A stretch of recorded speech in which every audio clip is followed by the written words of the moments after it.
Okay, I'm still not done. Because the more I think, the more I'm figuring this out.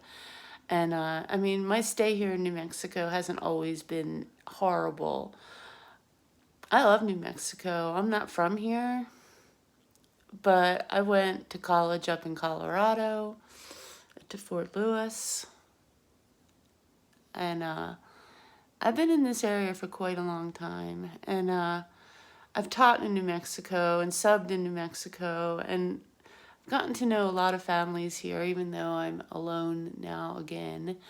But I love these people here, and they're suffering, and there's a big lot of drug addiction, and I've like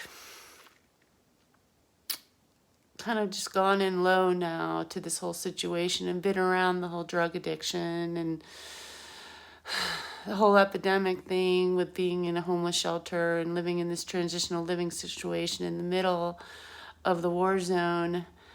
And losing providers is not a good thing because there's been a lot of people here waiting, people older than me, waiting for operations, waiting for them to be fixed. You know, these people work hard from a very early age.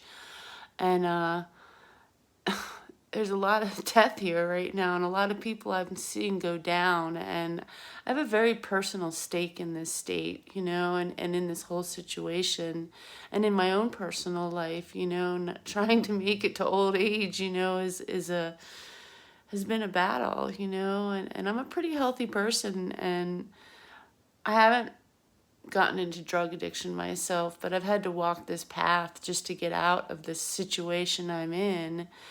And God put me here for a reason. And the first ride I got yesterday was a Native woman who was very angry because the bus situation here, the buses in Albuquerque are free.